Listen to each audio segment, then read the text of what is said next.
नमस्ते बच्चों, आशा करती हूँ कि आप सब सुरक्षित हैं, घर पर हैं। तो आइए चलिए हम अपने हिंदी की कक्षा में आप सबका स्वागत है। आज हम हिंदी की पहली इकाई के दूसरे पाठ बेटी के नाम पत्र के बारे में कुछ बातें जानेंगे और समझेंगे। बेटी के नाम। पहले अनुच्छेद में आपने देखा कि बहादुर शाह जफर ने अपनी बेटी को एक जवाबी पत्र लिखा है। बेटी का पत्र जो उन्हें दिल्ली से मिला था, वो मिलते ही उनको सारी बातें दिल्ली की याद आ गई, उनके परिवार की बातें याद आ गई और उनके लिए वो पत्र एक प्रकार से आंसूनामा बन गया। आगे के अनुच्छेद की ओर हम चलते हैं। सच कहती हूँ, दिल्ली वाले मुझको रोते होंगे, वो क्या यह नहीं जानते कि मैं भी उनको रोता हूँ। सच कहती हूँ, दिल्ली वाले मुझको रोते होंगे। तो बहादुर शाह जफर को लगता है कि दिल्ली वाले मेरे बारे में सोचकर रोते हैं। उसी प्रकार मैं भी उनके बारे में सोचकर, यहाँ रंगून में बैठकर उनके बारे में सोचकर उनको याद करता हूँ, उनके बारे में सोचता हूँ। तो जिंदा बैठा हूँ, वो तो बिन आई मौत मारे गए।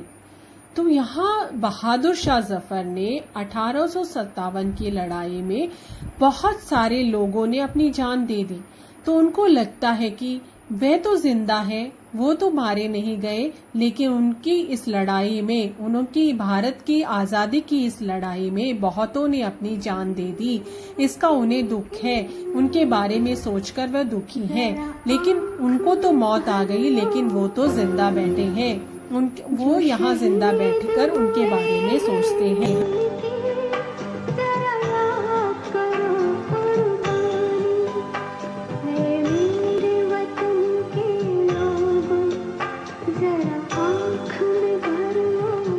तो परेशान बहादुर शाह जफर आगे लिखते हैं कि कितनों के बाप, कितनों के बेटे, कितनों के भाई फांसियों पर चढ़ गए, कितने बच्चे यतीम हो गए, कितनी औरतें बेवा हो गई। तो यहाँ वो कहना चाहते हैं कि अंग्रेजों ने बहुतों से सब कुछ छीन लिया, बच्चों से अपने बाप, औरतों से अपने पति छीन लिए और उन्हें यतीम कर दिया, उन्हें बेवा कर दिया और फांसी पर चढ़ा दिया गया बहुत सारे लोगों को। फांसी मतलब मृत्यु दंड देना,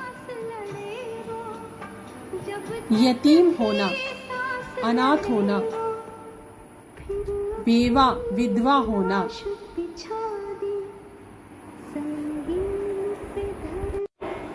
दिल्ली के बारे में सोचकर आगे लिखते हैं, घर लूट गए नहीं बल्कि खोद डाले गए और उन पर हल चलवा दिया गया। यही कहना चाहते हैं कि पूरी तरह से भारत को उस युद्ध के बाद, पहली स्वतंत्रता की लड़ाई के बाद पूरी तरह से लूट लिया गया, पूरी तरह से तबाह कर दिया गया। घर लूटना, घर को पूरी तरह से तबाह कर देना, नष्ट कर देना। खोद डालना, टू डिग। हल चलवाना, हल मतलब जोतना। परेशान दिल्ली वालों के बारे में सोचकर जफर आगे पत्र में लिखते हैं, दिल्ली में जब मेरा मुकदमा चल रहा था, उसी जमाने में तबाही और बर्बादी के किस्से सुने थे।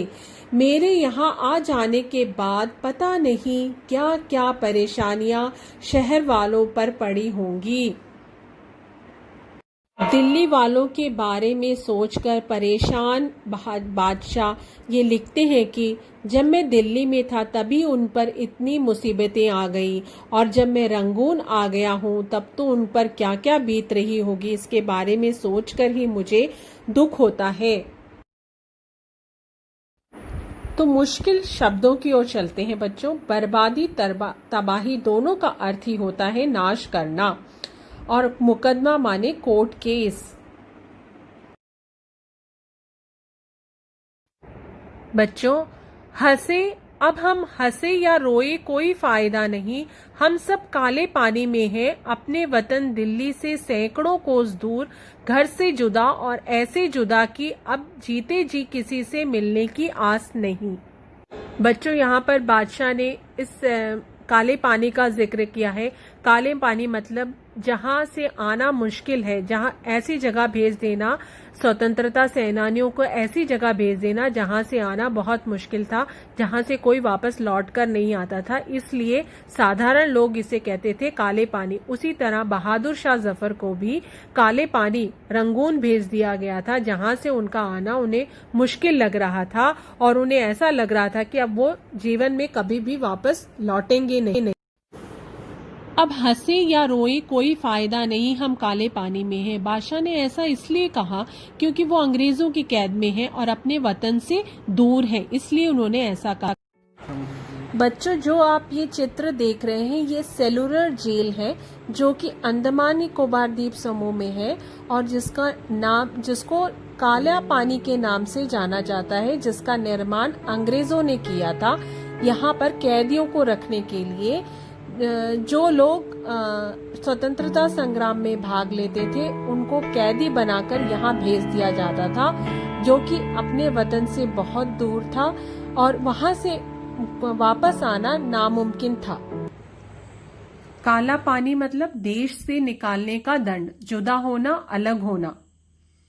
सैकड़ों कोस दूर, कोस लगभग 2 मील दूर, सैकड़ों माने हजार, आस आशा।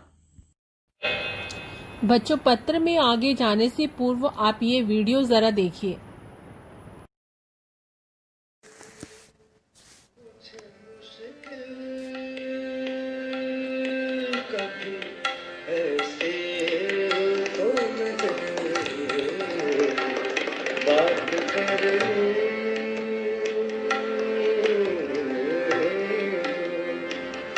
बात करनी मुझे मुश्किल। मिर्जा अबू जफर सिराजुद्दीन मोहम्मद बहादुर शाह जफर एक सूफी, एक कैलीग्राफर, एक शायर और हिंदुस्तान के आखिरी मुगल बादशाह। बहादुर शाह जफर की रूह थी उर्दू शायरी, इसलिए उन्होंने अपना तखल्लुस जफर रखा था, जिसका मतलब है फतह। उन्होंने कई बेहतरीन गज़ल कहे। बात करनी मुझे मुश्किल, कभी ऐसी तो न थी, या मुझे अफसरे शहाना बनाया होता। लगता नहीं है जी मेरा उजड़े दयार में।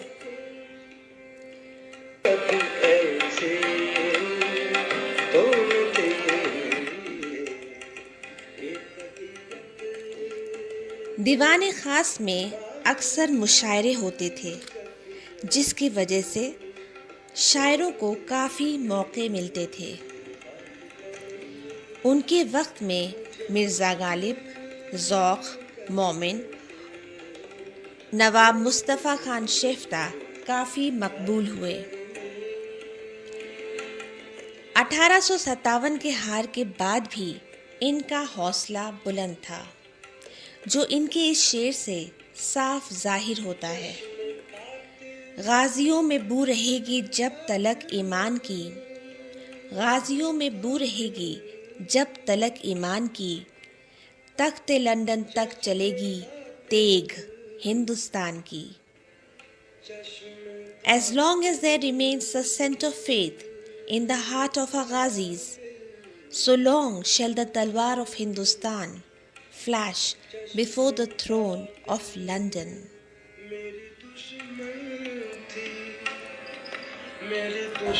मुझे याद आया जब तुम्हारी शादी हुई थी और गालिब और ज़ौक़ ने तुम्हारे बारात की आगवानी में शेर लिखे थे। तो बहादुर शाह जफर और उनके साथी गालिब और ज़ौक़ भी अच्छे शायर थे। उन्होंने कुलसुम ज़मानी बेगम की शादी में बारात के आगमन के समय सहरे लिखे थे, अर्थात मांगलिक गीत लिखे थे। बारात के सहरे लिखना मतलब कि मांगलिक गीत लिखना। बारात मतलब लड़के के घर वालों के आते समय जो गीत गाए जाते हैं उसे ही सहरे कहते हैं। कुछ प्रश्नों द्वारा हम इस अनुच्छेद को फिर से समझेंगे। तो पहला प्रश्न है, दिल्ली वाले क्या नहीं जानते? रंगून में बैठे बादशाह उनको याद करते हैं, ये नहीं जानते। अगला प्रश्न, कौन जिंदा बैठा है और कौन मर गए हैं? बहादुर शाह जफर रंगून में जिंदा बैठे हैं और दिल्ली वालों ने उनके लिए जान दे दी। अंग्रेजों ने दिल्ली वालों के साथ क्या किया? अंग्रेजों ने दिल्ली वालों को बर्बाद कर दिया।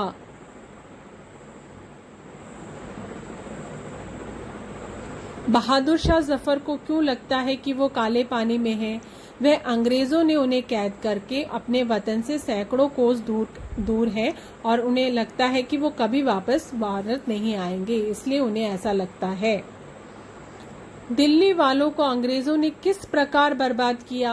दिल्ली वालों के घरों को लूटकर और अनेक लोगों को मारकर। दिल्ली में किसका मुकदमा चल रहा है? बहादुर शाह जफर का।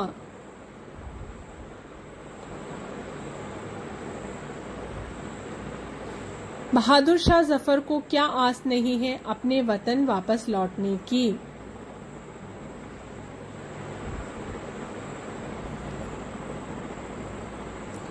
शादी के सहरे किसने लिखे हैं? गालिब और जोक ने लिखे हैं शादी के सहरे। तो बच्चों, इन प्रश्नों के उत्तर आप लिख लीजिए अपनी नोटबुक में और अपने हिंदी टीचर को दिखाइए। अच्छा बच्चों, आज के लिए बस इतना ही। अगली कक्षा में फिर मिलेंगे, तब तक के लिए नमस्ते।